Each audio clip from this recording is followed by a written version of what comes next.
Anybody that gets to the island past 12 midnight, it's going to be hard for you to get in the building because the officers are lazy in intake and they don't want to do the intake paperwork.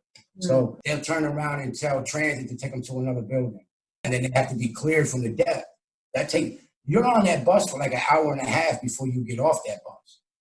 You know, it's not like you just pull up to the building and the doors are open and everybody comes right in. No, that bus got to be cleared before them inmates could go in. That was something I never saw before. They don't let you off to use the bathroom. You know, so people use the bathroom right there. When I got there, I landed in intake, where intake is where they have a dorm area with majority 60 youth. And at first I was trying to figure out who's from my neighborhood, who's here. One, that's what you usually do sometimes, to figure out who's from your neighborhood.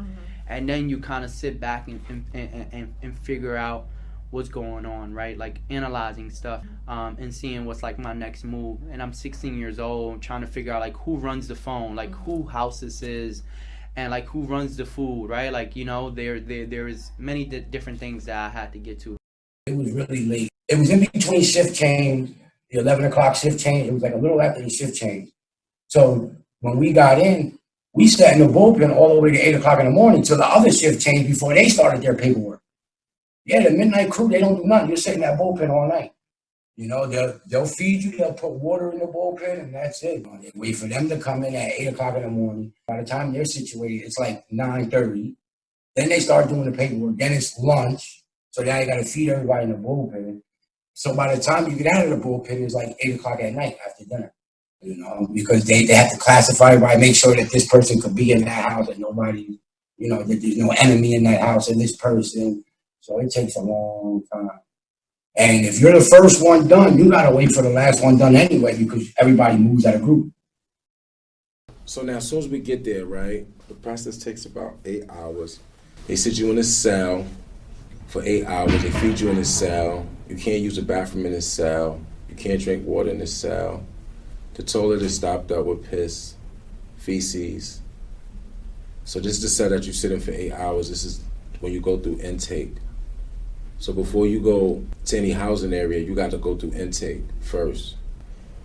And you see, like, when you sit in the intake, you actually sit in the infirmary. And that's where you kind of see the aftermath of the torment that goes on Rikers Island. So you see people coming through with their face bust open, people coming through with gashes, people coming through broken fingers, no teeth.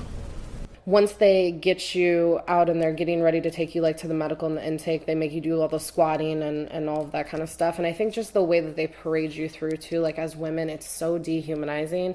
And I'll never forget how disgusting it is that they make you all sit naked on they had this like chair, and I'm not for sure exactly what this chair does, but it's like a metal chair that they make you sit in after they've stripped you before you go like through the next thing to do your shower and do the lice stuff.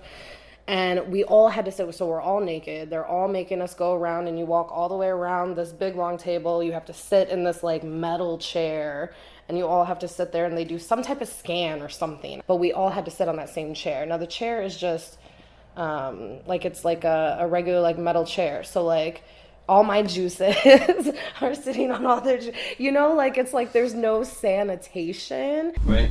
In the center was a desk where the officers did handle their business, but all around this desk were like cage after cage after cage after cage in a rectangular situation, and the jails were just overburdened with humanity. So I remember they started off in one cage, and it was central booking all over again. And it took another 3 days before I got to a bed. So I went through cage to cage. I went through whatever screening, medical screening, mental health screening, whatever they took you. It took a long time. It goes to a lot of people. And I remember I slept in those cages. When I was still in the bullpen, like waiting to even go through intake, it was just a very odd thing. So I actually sat in the bullpen for like 2 days. So I got to see a lot of women come in who still had drugs on them, who were clearly drug addicts, who had severe mental illness. And it's very clear to me, but it was not apparently clear to the officers. And this woman was really hungry, and she kept telling them, I'm hungry. And it was just past the time they had given us dinner, and it was bologna sandwiches for dinner. So it's not like it was even something crazy that they couldn't go back and get her. And they refused to feed her. So she reached her arm through the bars and pulled the garbage can close to the bars and dipped in, took her hand in and just started eating bologna out the garbage. And there had to be 20 officers sitting there watching her. I mean, they're all at the bullpen. It's the intake, so there's a ton of them there.